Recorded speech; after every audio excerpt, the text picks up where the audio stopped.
Minnesota's Attorney General upgrades charges against one former police officer and files charges against three others in the death of George Floyd. AP correspondent Tim McGuire reports.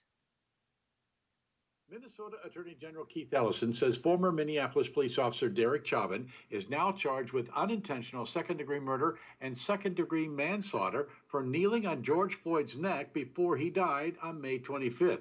Three other now former officers, Thomas Lane, Jay Lung, and Tu Tao, have all been charged with aiding and abetting Chauvin.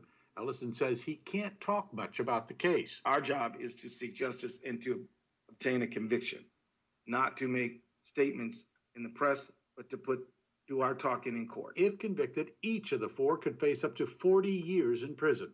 I'm Tim McGuire. U.S. Secretary of Defense Mark Esper has abruptly reversed an earlier decision to send home some active-duty troops from Washington. They arrived to help protest over Floyd's death. AP Sagar Magani reports. Some 1,300 troops had been sent here as protests turned violent. Army Secretary Ryan McCarthy tells the AP the Pentagon decided this morning to send home about 200 of them. Hours later, he was told Esper reversed the decision after a visit to the White House.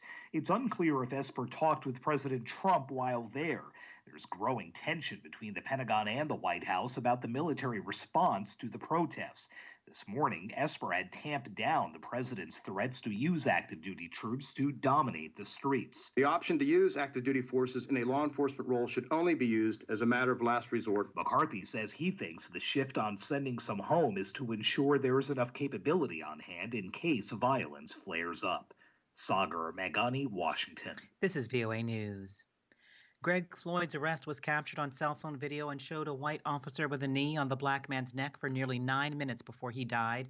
It's led to protests in the U.S. and worldwide against police brutality and in support of racial justice. Condemnations have come with the protests.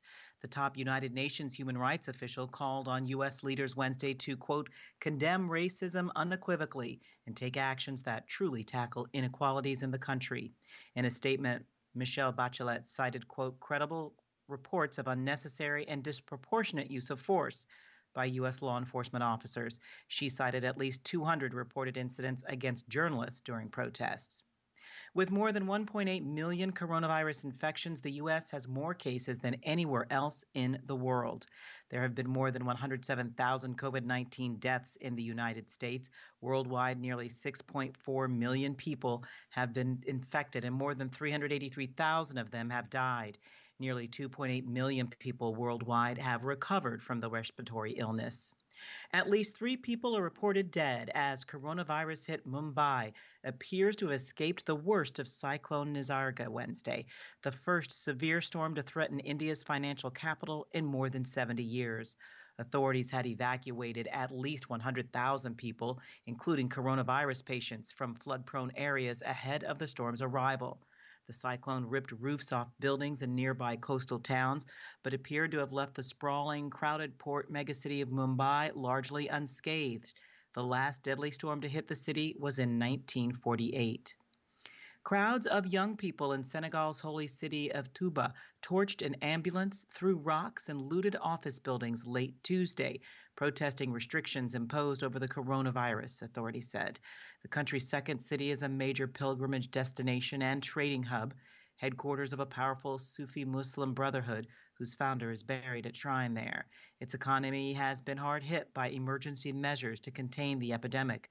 Regional travel has been banned since late March, and mosques and weekly markets were closed, although they have been allowed to reopen since. Thursday, Hong Kong will lead global remembrance of China's deadly Tiananmen crackdown, with people lighting candles in neighborhoods across the city after authorities banned a mass vigil because of the coronavirus. Open discussion of the brutal suppression is forbidden inside China, where hundreds, by some estimates more than 1,000, died when the Communist Party sent tanks June 4, 1989, to crush a student-led demonstration in Beijing calling for democratic reforms. But Hong Kong has kept alive memories for the last 3 decades by holding a huge annual vigil in a park, the only place inside China where it's allowed. By remote, Diane Roberts, VOA News.